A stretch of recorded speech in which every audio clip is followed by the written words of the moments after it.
Think about it as rabbits. If you add more rabbits to that cage, there will be more rabbits in the cage, but unless you feed them, they will die off. But on the other aspect of it is, if you have a cage, you have two rabbits, a male and a female. If you start feeding them, eventually they start duplicating really fast. A lot of the time, it is more important to feed the good gut bacteria we have than maybe adding more bacteria in. I want people to start asking more why. If you are struggling with gut issues, ask why. We need to start thinking about that our body is built up with cells. A healthy body begins with a healthy cell. When we're able to ask enough of why questions, we always come down to the cell. Is our cells working? Are they functioning? So I want to change the way we're looking at health. Hi Envisionaires, it's Nicole Nguyen here. Welcome to the Envisioner podcast. This is the podcast where we envision living our best lives by exploring everyday topics related to health, wealth, and community. On today's episode, we have Michaela Morrell, who is a Swedish nutritionist, entrepreneur, as well as mother of 3. She has a true passion for understanding the body on a cellular level and has an expertise in inflammation, cell health, and gut health. She started her company called Food Changes Lives to help people get educated on their own nutrition journey, and she continues to create and promote self-education by using Facebook, Instagram, Pinterest, and YouTube to help people learn about and take control of their own health. Today, Michaela will be speaking with us about the very topical issue of gut health and why we should start taking action now to heal our bodies. I am really excited to learn more about this topic. So welcome, Michaela, onto the Envisioner podcast. Thank you so much for being part of this podcast. Thank you so much for having me, and thank you for having this discussion today. I think it's so important. Yes, right? I always like to start the podcast, and the listeners love to hear our guests' background stories. I have read a bit on your website, and I'd love to hear more about your very interesting entrepreneur and cross-continental background.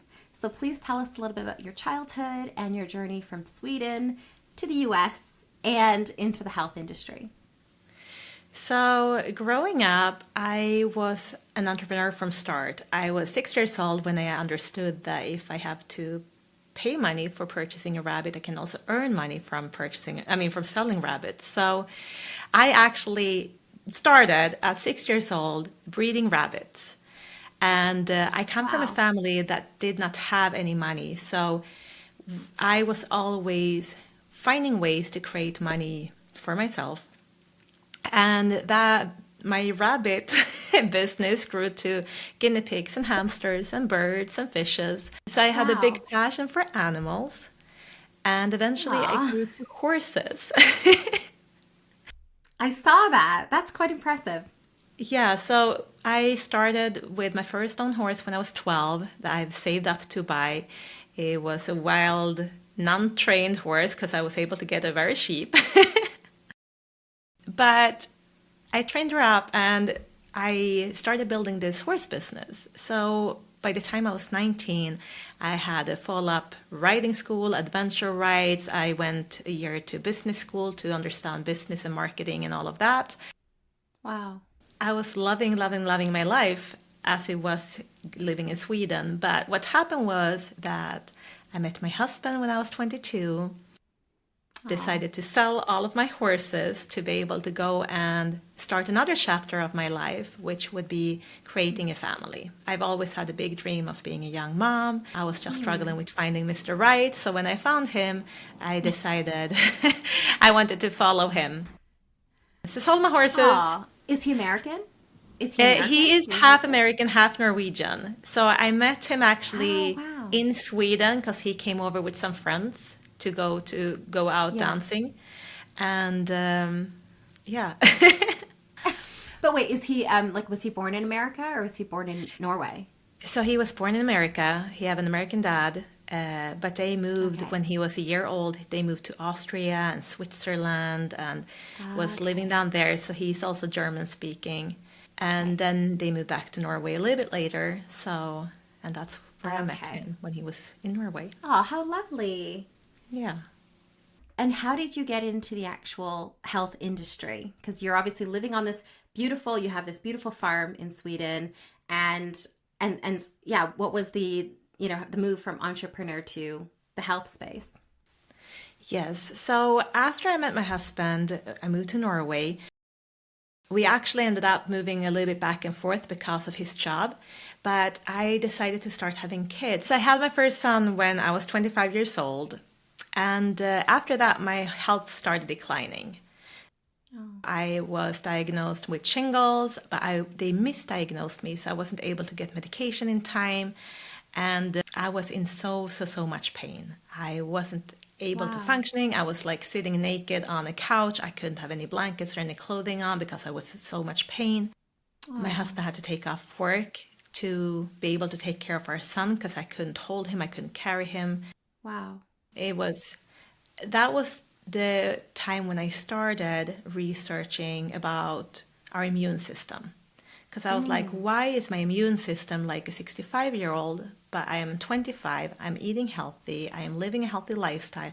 I didn't drink, I didn't smoke, I didn't do anything to intoxicate my body. I was trying to live a very non-toxic life.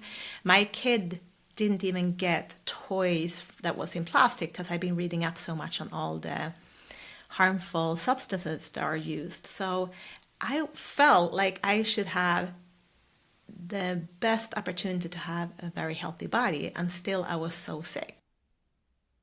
So that started creating curiosity of immune system and cellular health and so on. But being a mom, my life was busy and I ended up having my second child. When I had him, my body became very sensitive and I developed grass and pollen allergy. But then it became a cross allergy to all fruits and half of the veggies. So my body was just overreacting to everything, and I was sick a lot, and I would just get sick with one thing after another, and my body did not want to recover Wow. in between, it felt like. So I was in a very frustrating place right then. Yeah. I had already started studying to become a nutritionist by then because something else happened in between that triggered my interest for nutrition even more. Mm-hmm. That was that my mom, she was diagnosed with colon cancer. Oh, geez, I'm sorry. When my mom was diagnosed with colon cancer, first of all, you don't know if she will survive or not. And I was just researching everything regarding nutrition. What can we do? What can be potentially affecting and maybe killing off the cancer naturally? And I was just researching a lot. And I found so much information that was so exciting. When other people sit and watch Netflix in the nights, I'm sitting on Google Scholar and PubMed and is reading scientific reports. But I was able to create this program for my mom, and she was able to thrive through her colon cancer. She was able to handle it very well, and she did not need any chemo. Wow.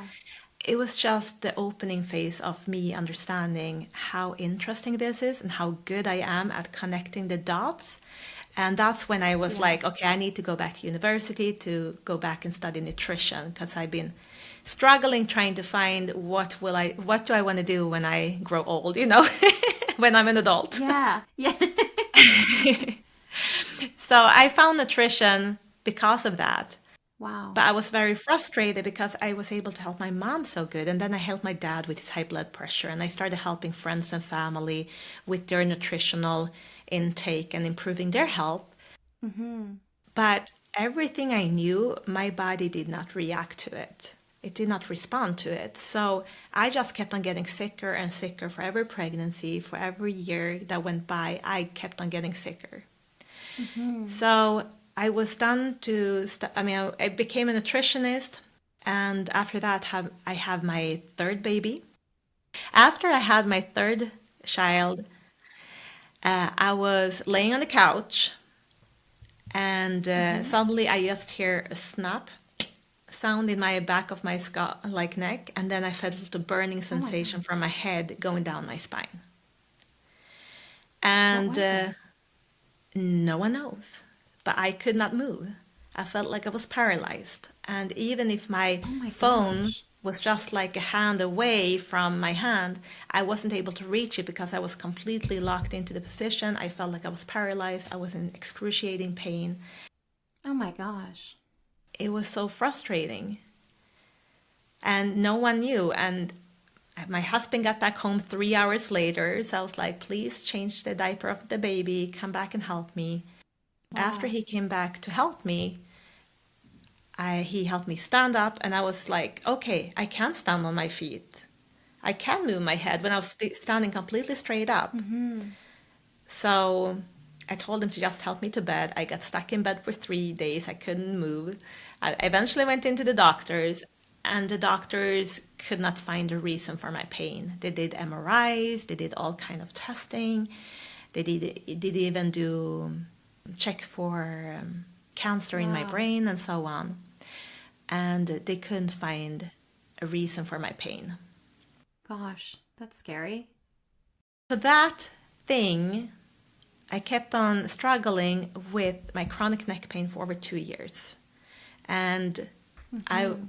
it was so devastating for me that we actually ended up moving back to Scandinavia because we were living in the United States by that time.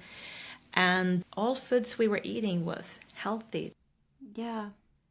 They were grass-fed organic beef. We were eating, all the Wow. veggies came from a community farm. We did everything I knew to do with supplementation, with nutrition, was living a clean life, but still my body kept on getting sicker and sicker, and it was more and more painful, and I couldn't function. So that's why I have unique knowledge today, because I had to dig so deep in my own health to try to solve that I today are 100% pain free again, and I'm having a life that I'm thriving, and I keep on feeling stronger and stronger and healthier for every year versus just seeing the decline. That's amazing. That's amazing. That's what's inspired me to get into nutrition. Wow. And that's why I I'm mean, so what a passionate about path. it. Okay, so what that's so interesting. Okay, so let's just go back to exactly. So you had the shingles. Like we'll go through that again. So you Mhm. had the shingles. You were really ill. You when you tried to change your diet, did you see the improvement of the shingles? Like did it improve I or was no? already eating healthy. So Okay. I was And already did eating very healthy. So mhm. I didn't, I mean, I tried different supplementation. I didn't see any improvement. Like I tried a couple of things, but it, my body did just not respond too much. Wow. And even if I followed all the textbooks, like what you should do, I was researching and reading books from experts, and I tried to implement it to my life. Nothing seemed to help me. And that's what was so Wow. frustrating. But the shingles was just a Yeah. precursor of everything else that was going to happen. Well, I was just going to say, so then, and then you had the pregnancies, you had very difficult pregnancies. And then you obviously had your mother's really, illness. You helped her through that.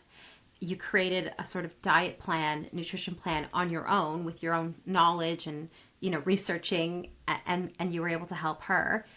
And then but you were still kind of struggling with your own health, even though you were like following all the textbook, eat clean, buy organic, grass fed, et cetera, et cetera. And so, what was the turning point? What was there like a one thing that you did and it was like, okay, or was it a culmination of things that then you were able to? Yeah, of course, my body, it's a combination, but I was already doing most of it. So I was still lacking some essential building blocks and puzzle Mm. pieces into my health journey. And what really was a turnaround for me was that I found a blood test that could measure how many pro versus anti inflammatory building blocks I have in my system. Mm-hmm. And when I was able to measure that, I could also correct it. But it was frustrating to see my blood work because, I mean, I've been going to doctors so many times and they always says everything looks perfect. Everything is fine. We don't Mm-hmm. understand why you're sick.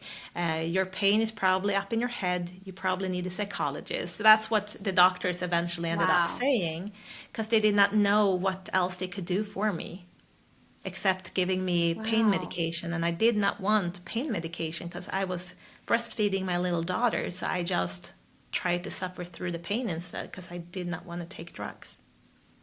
Wow. Wow.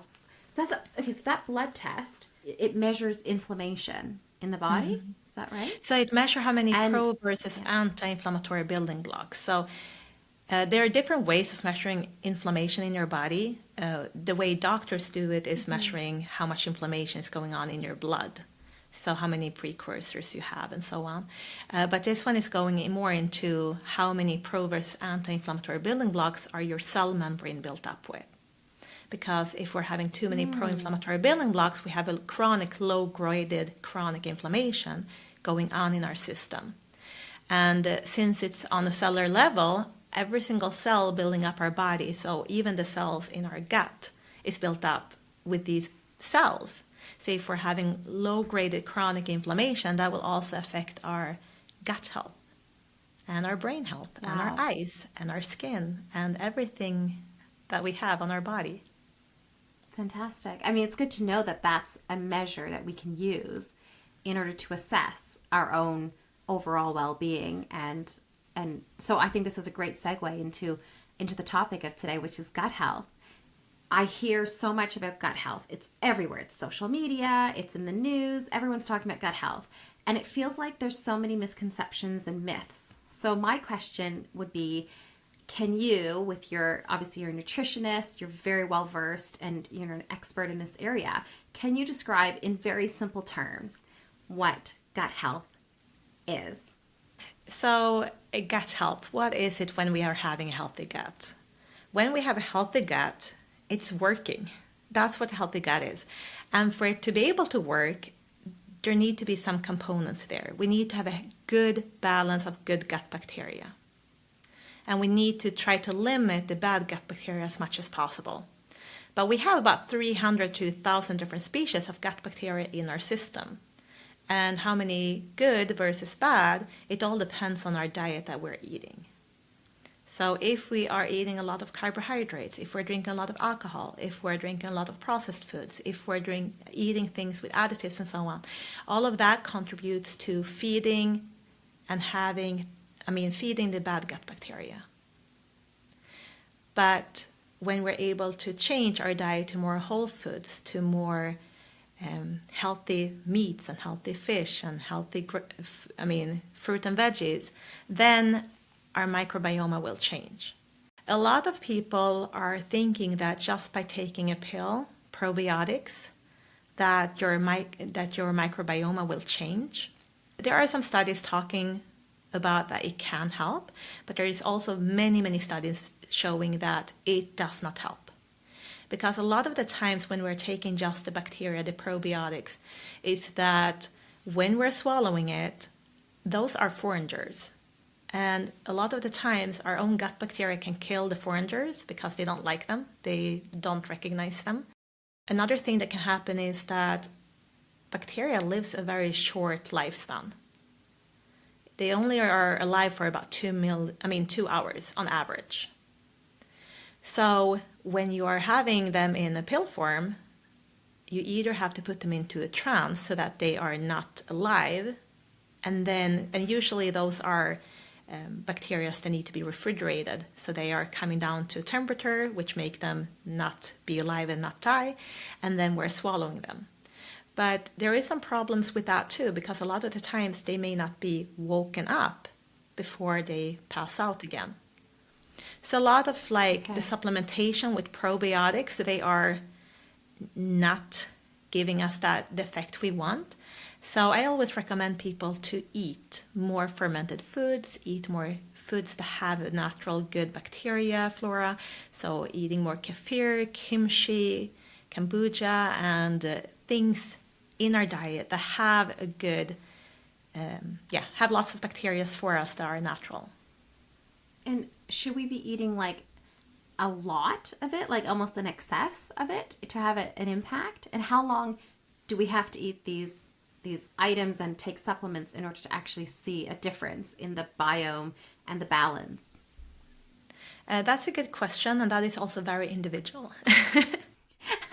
Sorry, Envisionaires. So it's very individual depending on what you're doing the rest of the time. If you're only adding more bacteria, but you're not adding the foods the good gut bacteria can eat to metabolize butyric acid, for example, then it's going to take a long time for you to build up a good bacteria flora. Think about it as rabbits. You can have rabbits in a cage. And if you add more rabbits to that cage, there will be more rabbits in the cage, but unless you feed them, they will die off. So it doesn't matter how many rabbits you keep on putting into the cage if you don't feed them anything. Oh my gosh, that's so interesting. Yeah, but on the other aspect of it is if you have a cage, you have two rabbits, a male and a female. If you start feeding them, they can start duplicating. And eventually they start duplicating really fast as long as you keep on feeding them. So a lot of the time, it is more important to feed the good gut bacteria we have than maybe adding more bacteria in. A lot of people are adding more bacteria in without feeding them. So that is a big problem we have. So you can do a lot of probiotics every single day, but unless you're able to get some prebiotics into your diet too, it's not going to help you. Wow. That was such a good metaphor. And now I understand gut health. I understand a little bit. I understand like the functioning element of what gut health is based on that. That was a really good analogy. So the prebiotics and the probiotics. So can you also maybe explain that? Because what's the difference between the prebiotic and the probiotic? Yeah, so the probiotic is the bacteria that's alive. The prebiotics is just the food for the good gut bacteria.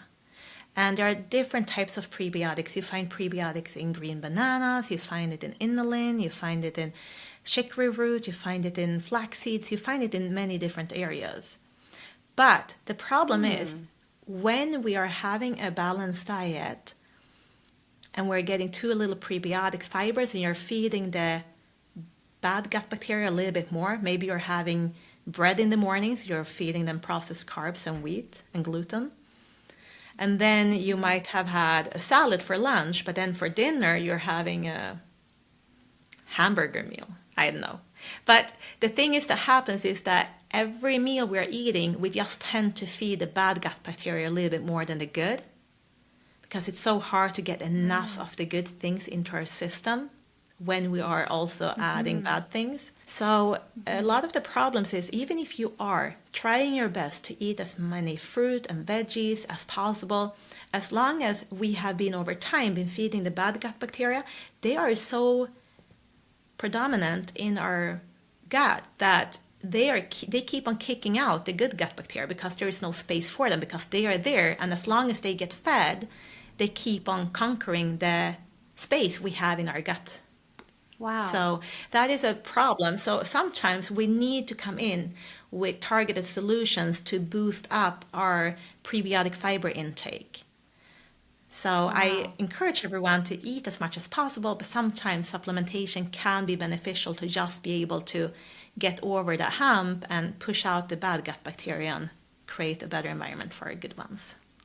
Wow, that's so interesting. And again, depending on maybe how long you've been dealing with the good and bad, like let's say you have a bad gut or more bad gut bacteria than good gut bacteria, will that also affect how quickly you can turn things around? Or again, I know you said it's individual, but I guess I'm just trying to, are there any markers that can help us to kind of gauge how long I should be doing this for to see a difference? Like for some people, will it be 5 days and then others will be like 5 months?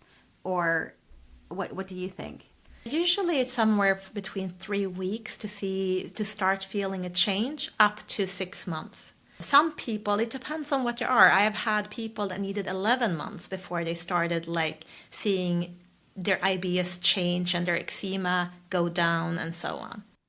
Wow. Because a lot of the times our gut health issues are showing symptoms in other forms. A lot of people that are struggling with gut health doesn't know that they're struggling with gut health. You don't need to have diarrhea, constipation, or being bloated to have a gut issue. But if you are struggling with skin, you're struggling with sleep, mood, anxiety, depression, all of that can also be due to leaky gut. So a lot of people are struggling with gut health issues, and especially like eczema, allergies are also, especially food intolerances, is a gut health issue. Understanding everything I understand today, I've always been struggling with the gut health issue. Yeah.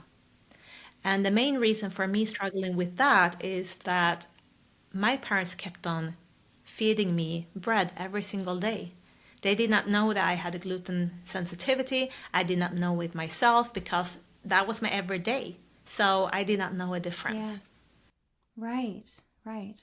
Over time, looking back, when you are struggling with it for so long and you're struggling with leaky gut, so we can back down and talk a little bit about leaky gut too, so people get the context of what is leaky gut. Please. Yes. So in your gut, you have your cell walls. Okay. So the whole gut is built up with cells, and it's only one cell thick. So it's a very thick, very, very thin wall. And if you are taking the whole gut and unfold it, it's big as a tennis court. Wow.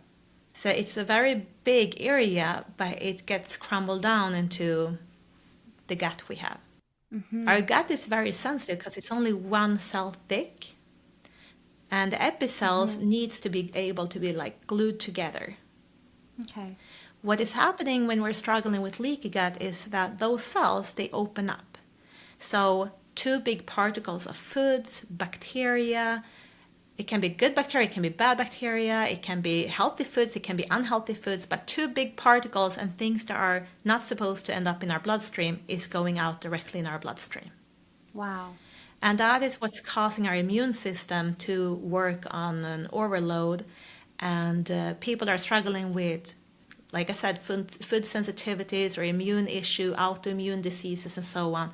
It is often due to the leaky gut that our immune system keeps on attacking. And so the leaky gut, just getting back to that, I mean, you said like you were eating a lot of bread every day. The refined carbohydrates, because you already have a gluten sensitivity, what that was contributing to like the breakdown of that thin cell and different molecules, particles going through into your bloodstream, and then your immune system was on overdrive trying to get rid of whatever's in the bloodstream. Is that right? Yeah, kind of. So the cells are opening up. And what's happening when we're talking about gluten in particular, so inside of our gut wall, there where our cells are building up our gut, we have something called the gut lining, the mucosa. And the mucosa is a slimy layer that is supposed to protect our gut wall from damage, because when we're eating food, our food is broken down in acids, and those acids are coming a little bit with the food when it's transported down, and for that to not damage the cell wall, we need to have the mucosa. And the mucosa, what is happening when we're eating gluten is that our gluten is a protein that most people are reacting negatively to. And our immune system to fight the gluten is on the other side of the wall of the mucosa. So gluten and our immune system is fighting through the wall, and eventually we break hole in the mucosa. Wow. So that is one of the reasons why we are struggling a lot with leaky gut, because today, first of all, the bread we are eating today, the wheat we're using, have 800 times more gluten content in it today than it used to have. Wow. So having gluten in your diet, and you're not only eating it once a day, we're usually eating it for breakfast, for lunch, for dinner, even for evening snack. And then we're also getting it through our makeup and skincare, and there is gluten in so many things today. Really? Yeah, you can you can read into that What? too. Yeah. Oh my gosh. There are so many ways we are exposed to gluten today. And for most people it is too much. Yeah, it sounds like it. I didn't even realize it happens in makeup and body products and all these things. I assume that's really crazy. Because I also have a gluten sensitivity. I didn't know I've self-diagnosed myself as having a gluten. But I will say whenever I have gluten, I get super bloated. I gain weight very quickly. I feel lethargic. It's affecting all the, traditional, just not well, just my overall well-being. But then the minute I cut it out and I'm eating, the more organic, like whole foods, basically, nothing that's refined, immediately I'm like, I got energy. I'm like, I can do anything. So it's really interesting. So when we're looking at having healthy gut too, it is so important to target our gut health also from repairing the mucosa. And that can be very hard to do just by eating healthy, because what's already damaged is damaged. And it can be hard to eat enough of prebiotic fiber and stimulate to get enough of butyric acid for the mucosa to get repaired. So that is what we usually have to focus a lot on when we're struggling with our gut. And it's usually a project that takes some time. Yeah. But the benefits of having a healthy gut, you can see the benefits on your whole body.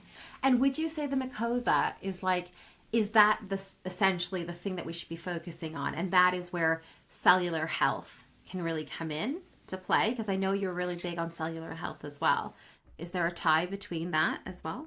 Yeah, the cellular health is helping our cells in our gut to create a good environment for our good gut bacteria to thrive. When we're able to lower the inflammation all over, we're going to be able to also have better functioning cells. Because what is the function of a cell? That is to create energy, it is to keep the DNA safe. But what is happening when we are having too many pro-inflammatory building blocks, not only do we have low-grade chronic inflammation, but what is also happening is that our hormone receptors that are on top of our cells, they get numbed out. So people are struggling with a lot of low-grade chronic inflammation. They're more prone for insulin resistance, thyroid issue, and everything that have with hormones to do. Wow. But when we're talking about the mucosa helps protect the cell wall layer of the gut lining. But then again, when we have been able to improve our cellular health, we have improved our gut health overall, then we also have to make sure that we're having enough of components for our gut to be able to do its job and for the gut to be able to absorb the nutrients. So then we start talking about, do we break down the food properly? Do we have the enzymes that should cut down the food in proper pieces? Mm-hmm. And do we have them? Do we have the bacteria to do the job and absorb? Are we able to absorb the nutrients? Yeah. So there is a lot of different components when we're talking about gut health. Oh my gosh. Yeah, I feel like we're scratching the surface, but we're still getting so much information. So I can appreciate why. I mean, it's just great to have someone like with your expertise on who can give us an overview of it. And then I think hopefully some of the listeners, I will share all of your social media handles. They can follow you and go on your website and learn more, because it's a deep dive, right? That people have to go into, and there's so many components, like you said. Okay, well, why don't we just go through a couple of myths, right? And you can tell me if they're actually real, okay? So first, well, I don't know if they're myths, but they're definitely like statements or, out there. And you tell me if you think this is true or not. First one. Gluten-free diet is the way to good gut health. Is that true or false? It's true unless you are changing your gluten-free diet with other highly processed foods.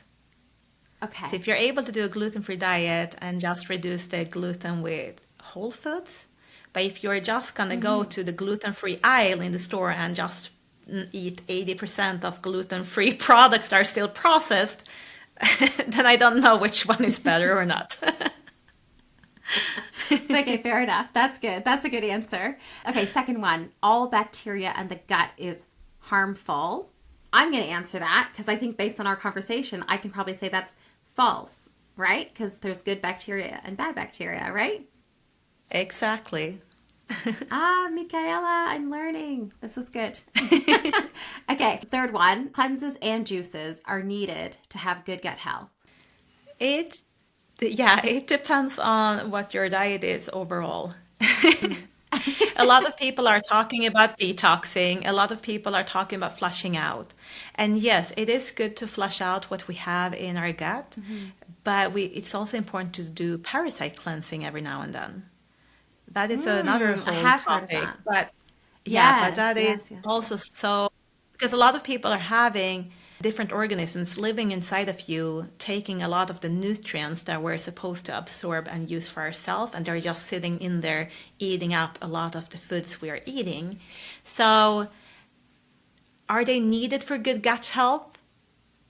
Not necessarily if you're having an overall good, healthy diet. Can they be beneficial? Yeah, they can be beneficial.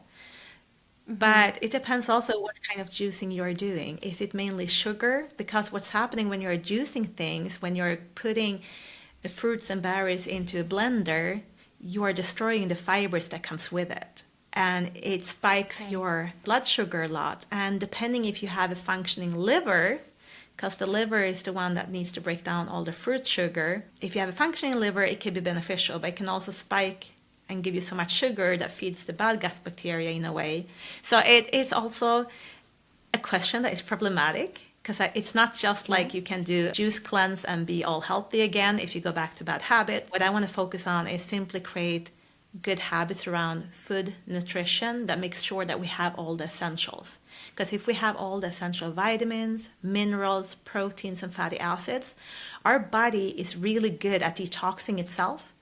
Our body is really good at healing. And I always tell this, that like this is my theme on my website too, like the body self-healing under the right circumstances. So if we create better circumstances, then our body is able to heal better.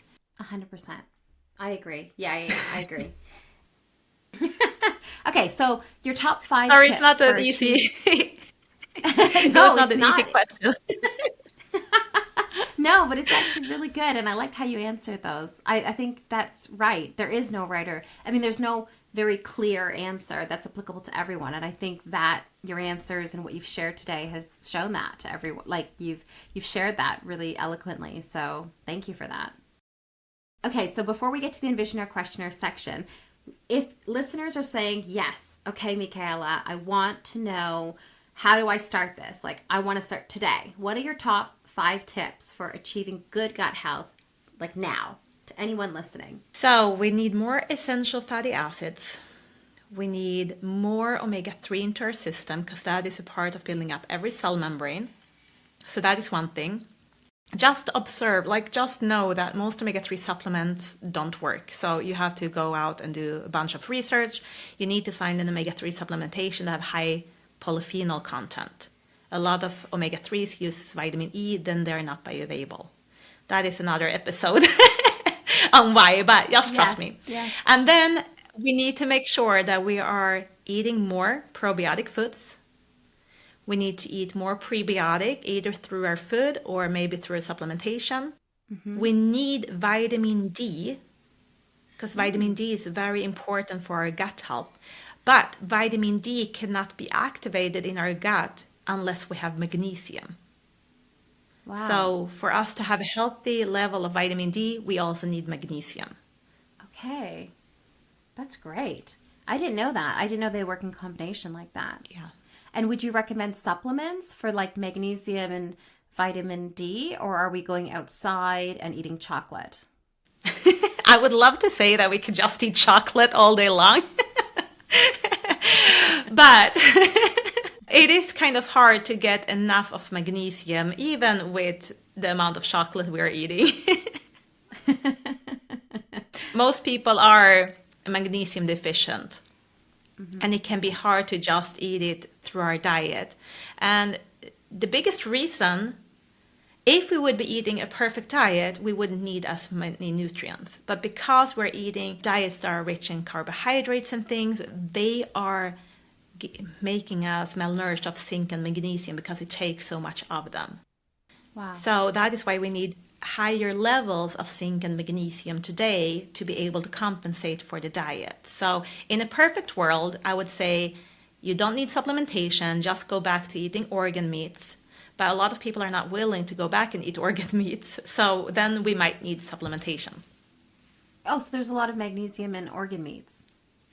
It's a lot of vitamins and minerals in general that are very easily absorbed for us in liver, in brain, in intestines. Yeah. I love liver. And You do? yeah, I wish I could. I always have. I always have. I don't know why as a child. So now, like when my husband ever makes like a roast chicken, I get dibs on the the liver and the heart.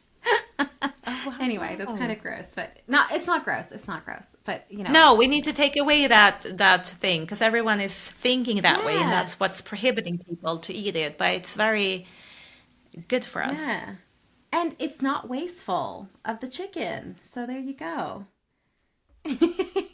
Okay, right. Now we're going to move on to the Envisionaire questionnaire, and this is the final part. So thank you so much for everything you shared on gut health. We asked guests 3 questions reflecting on their past, present, and future. And so what I wanted to ask you is looking back towards your past, if you could give your 15-year-old self any advice, what would it be and why? Start learning about nutrition faster. I could have, That's a good if I answer. knew, yeah, if I knew everything today, I was like, it's a lot of things I wouldn't have to suffer through if I knew that. But Yeah. And how should she do that? How should your 15-year-old self do that? oh yeah, that can be problematic. The testing I'm using today wasn't, you couldn't get hold of that then, but maybe at least quit gluten, quit bread. Nice. I That's mean, a really good. 50-year-old could do that at least. Yes, definitely, definitely. Okay, reflecting in the present moment, if you could seek advice from anyone in the world, who would it be and why? Ooh, juicy. Hmm. Anyone in the world. Yeah, anyone in the world. Now my brain is spinning around because now I'm like, I have a very big passion for nutrition, but I also have a very big passion for entrepreneurship and helping. I mean, I want women to be able to feel safe and secure. So now I'm like, who would I pick about of all the people I could choose from? I know, right? Uh, It's a hard question. It's a hard it question. is very hard question. I mean, can I say myself? I was just gonna say, yeah, I was just gonna say, who's like the, if you did like a Venn diagram, who's in the middle? You're the, Yeah. maybe you in like 2 years or something. I don't know.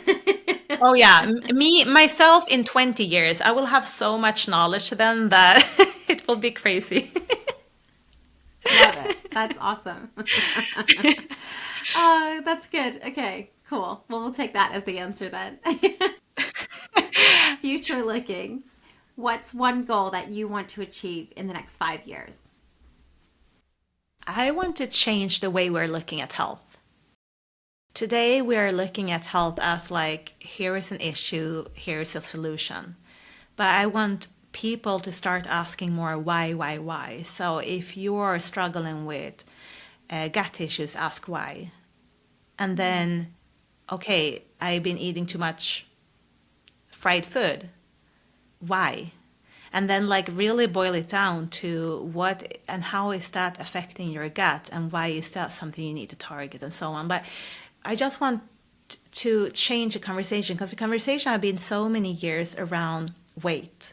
If you have a healthy Mm-hmm. weight, you seem to be a healthy person, but that doesn't have anything to do with health to do. We need to start thinking about that our body is built up with cells. So a healthy body begins with a healthy cell. Mm-hmm. And when we're able to ask enough of why questions, we always come down to the cell. Is our cells working? Are they functioning? So I want to change the way we're looking at health. I love that. Well, you're on your way. You're on your way, Michaela. You are. Yeah. So, and well, and I was going to share this in just when we're wrapping up, but you have a podcast that's going to be coming out shortly, and I'm really excited to hear it. And it's going to, I'm sure it's going to be again about that sharing of knowledge, and so you are creating that dialogue and that awareness. So that's really cool. I'm excited to see what happens in the next 5 years.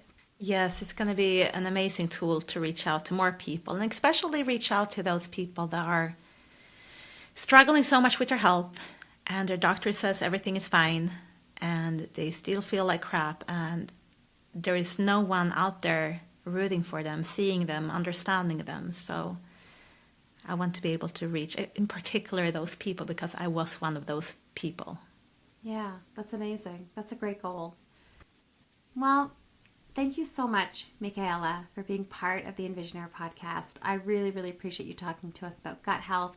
And we did for me, it felt like a deep dive, but I'm sure it was just touching, the surface. But I do really, really appreciate it. And I know the listeners have gotten a lot from your expertise. So thank you for sharing your time with us. And for anyone who is interested, any Envisionaires interested in connecting with Michaela and learning about her work, I really encourage you guys to go to her website, www.foodchangeslives.com. So foodchangeslives.com. I'll leave all the links to her social media. She's very active on social media, so definitely reach out to her. And her new podcast is going to be called Body Hacking, Build a Better You. And again, check that out. She's going to launch it, and we're all going to be very excited to listen and learn more. And I will leave all the links in the show notes, and definitely follow her on social media so that you can keep up to date with when the podcast launches and all the offerings that she has, her knowledge. And so thank you again, Michaela. Thank you. Thank you so much.